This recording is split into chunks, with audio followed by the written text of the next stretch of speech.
How's it going, ladies and gentlemen? Welcome back to the channel and welcome back to another video with me, OLT.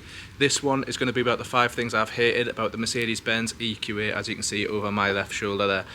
There's been some things that I've hated about this car, but they're not necessarily hates. The things that I'm like, that's pretty annoying, that hasn't really been greatly thought out, or it's something that I think could be better. So there is some things I hate, I'll give you that, and I'll tell you them more specifically in the video, but some of them just take it with a pinch of salt as the things that you can really get a grips with and really aren't too bad. Overall, I have really enjoyed this car, so go check out the 5 things that I loved about this one. But in this one, I'm going to give you things that you might not like. So the first thing I don't like about this car, and it's going to be completely subjective because some people love this and some people hate it, but for me, I don't like it, and it's actually going to be the light bar that goes across the front of the car above that Mercedes sign. For me, I just don't like them on electric cars. I just think it looks weird in the night when you see that driving in the rearview mirror, and I'll show you some clips of what that looks like, but I'll just take you for a close-up now.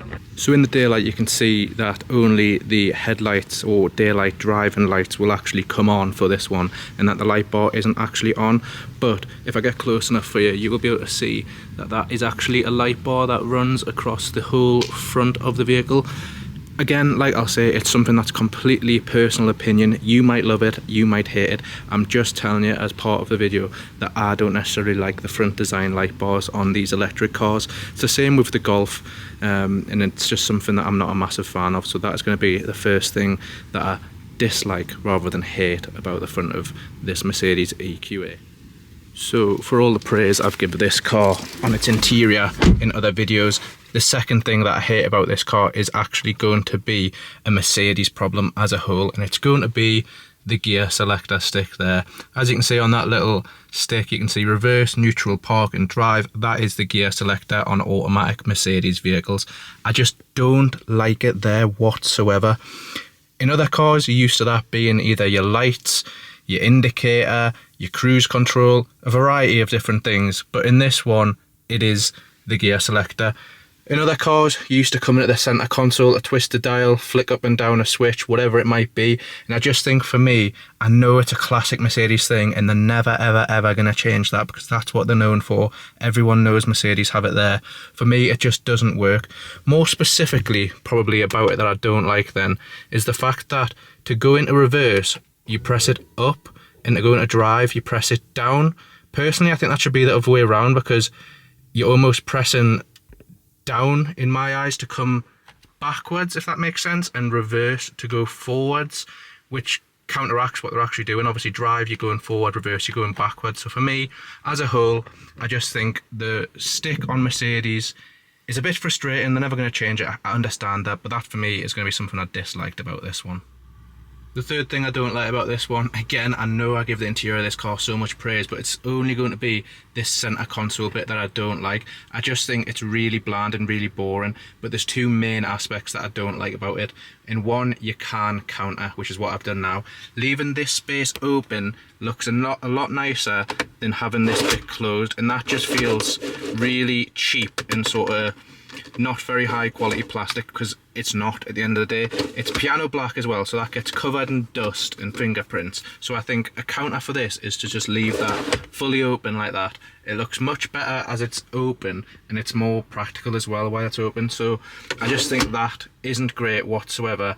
But the second part of the center console, which I don't like, is going to be this, and I really don't understand it. What is the point in that? So I'll chuck my phone in at the minute. 1, your phone doesn't fit, which is annoying. 2, it's not even as deep as your phone. And 3, what is the purpose of that? Because again, if I just chuck the keys onto there, and that's my room key, it fits your keys on, but when you drive, they rattle around like there's no tomorrow. Especially as well, if I've put my phone there a few times, and next thing I know I brake or I speed up and my phone's over there or it's shooting off over there. So I just don't understand this center console. Mercs really have really nice center consoles, but on this one I'm just really not a fan.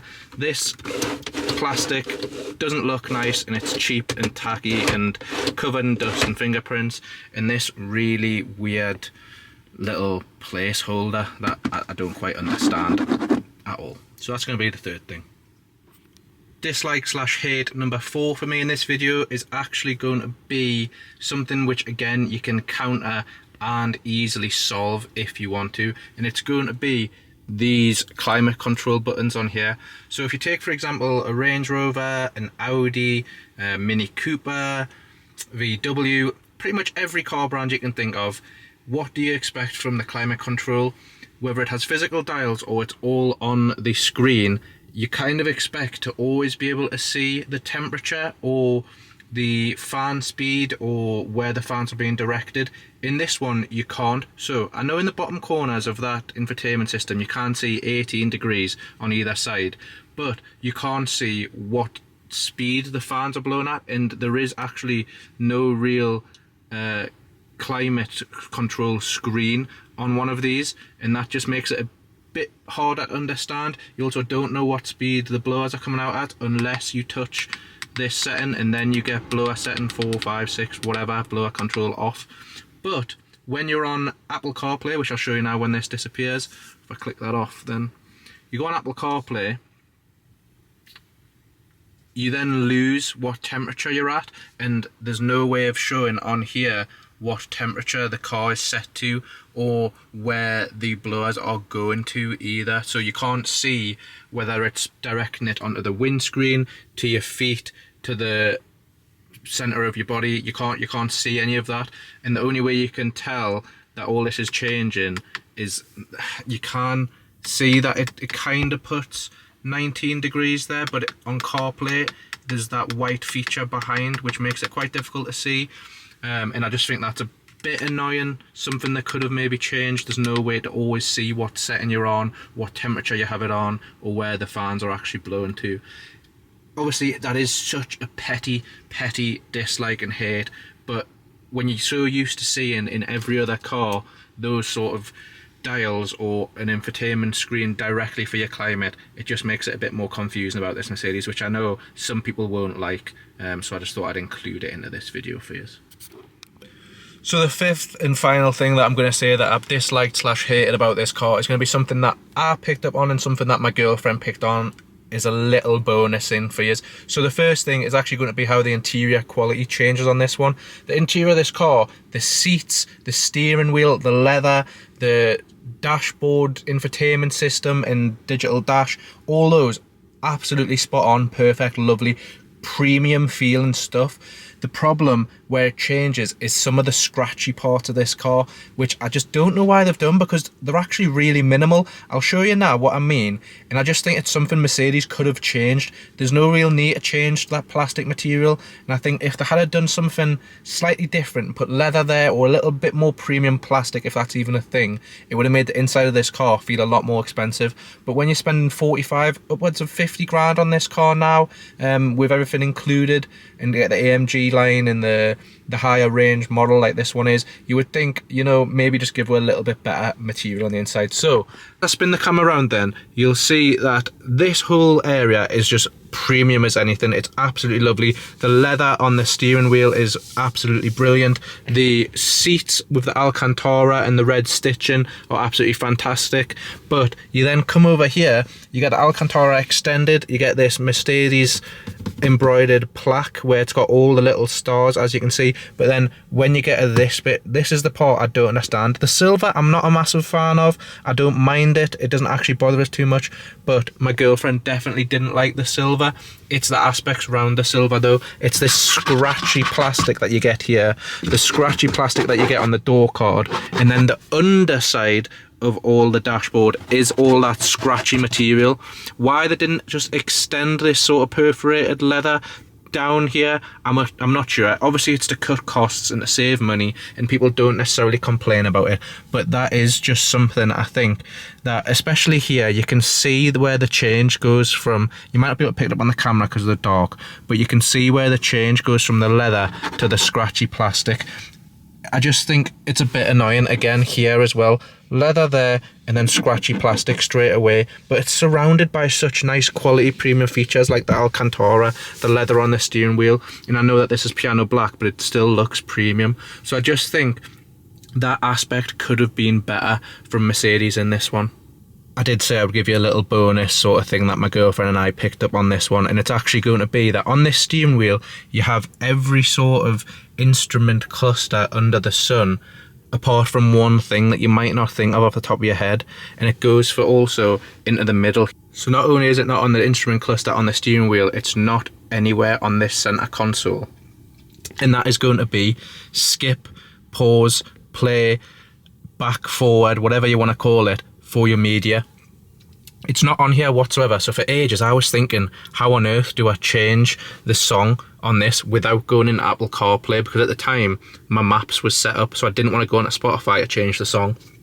It's actually done through this screen and through the steering wheel still, but it just doesn't really let you know that. So on this screen you'll see you can change the middle display.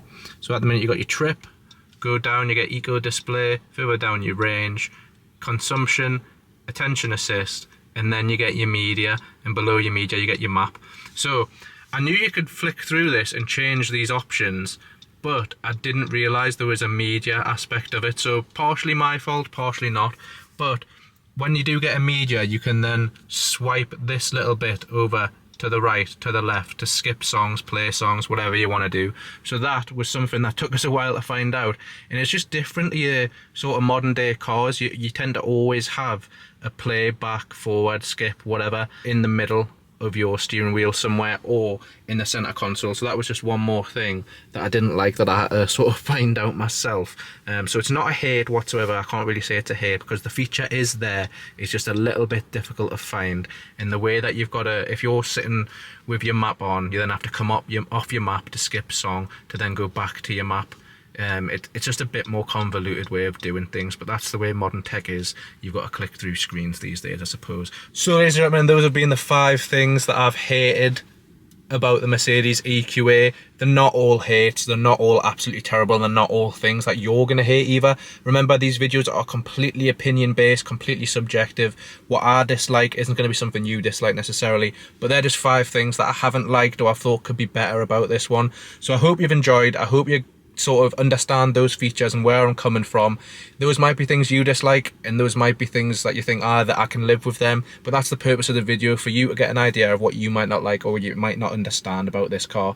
So like I said, those have been the 5 things. I've been OLT. This has been the Mercedes EQA and its AMG line edition spec. Thank you all for watching, and I will catch you all in another one. Cheers.